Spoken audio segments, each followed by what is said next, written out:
पहला बात ये कि जब बाबा साहब ने कभी एक डिबेट में ये कहा था कि we don't have a homeland, हमारे पास हमारा देश नहीं है, हमारा राज्य नहीं है, यह बातें डॉक्टर बी आर अम्बेडकर ने क्यों कही थी? यह बातें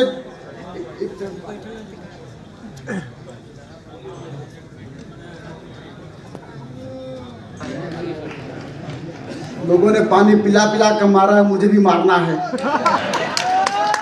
मैं पानी पी कर मारता हूँ, ये सबको पता है। तो मैं ये कहना चाहता हूँ कि जब बाबा साहब ने ये बात कही थी कि हमारे पास अपना देश नहीं है, हमारे पास अपना राज्य नहीं है, ये बातें क्यों कही थी? मेरा यह सवाल आप लोगों से भी है और इस देश के प्रधानमंत्री से भी है और हमारे जो विपक्ष के नेता हैं माननीय राहुल गांधी जी से, उनसे भी है कि आखिर ऐसा क्या वजह थी कि डॉक्टर बी आर अम्बेडकर ने ये कहा था कि यहाँ के लोग बीमार लोग हैं।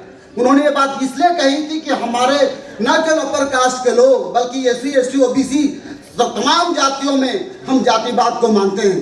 आंकड़े ये बताता है कि हर चौथा आदमी जातिवाद को मानता है, यानी यहाँ पे बैठा हुआ हर चौथा आदमी जातिवाद को मानता है। इस समस्या का निदान क्या है?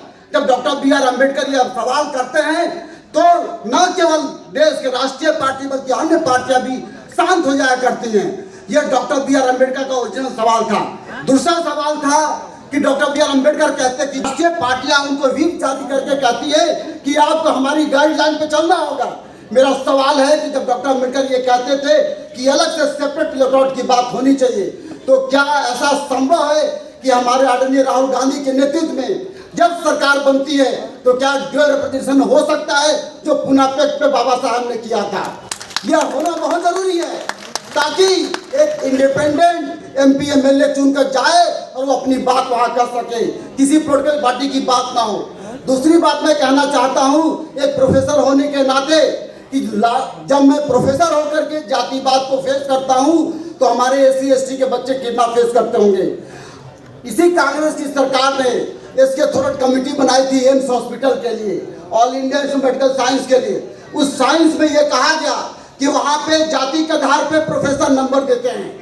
यह बात बताया गया जाति के आधार पे बच्चों के साथ डिस्क्रिमिनेशन होता है और उस जाति के आधार पे बच्चे सुसाइड करते हैं, फांसी लगाते हैं। तो मैं ये चाहता हूँ कि जब कभी सरकार बने राहुल गांधी जी के नेतृत्व में, हमें मोदी से उम्मीद नहीं है, हम ये सब जानते हैं, लेकिन क्या जब विपक्ष का नेता राहुल गांधी प्रधानमंत्री बनते हैं तो इसके थोरट कमेटी जैसी पूरे भारत के यूनिवर्सिटी में, पूरे कॉलेजों में ये कमेटी लागू होनी चाहिए ताकि ये पता चले कि जाति के आधार पर जो डिस्क्रिमिनेशन होता है वो हमारे बच्चों के साथ ना हो। दूसरी बात, सफदरजंग हॉस्पिटल के कमेटी रिपोर्ट है जिसमें बालचंद दुंगेकर कमेटी रिपोर्ट बनी थी। उस कमेटी में ये पाया गया कि अपर कास्ट के टीचर जाति के आधार पर कॉपी जांचते हैं, उनको सस्पेंड किया गया और उनको जेल भेजा गया। मैं ये चाहता हूँ कि आज भारत में मात्र एक वाइस चांसलर SC का है, एक SC का वाइस चांसलर है, 7 OBC का वाइस चांसलर है। अगर आदरणीय राहुल गांधी के नेतृत्व में सरकार बनती है तो क्या हमारी आबादी के अनुसार क्या वाइस चांसलर बनेंगे? क्या बनेंगे? ये होना चाहिए।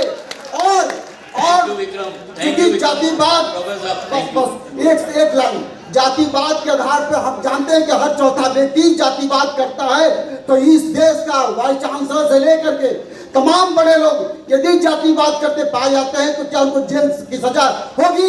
यही मेरा राहुल गांधी से सवाल है। Thank you professor.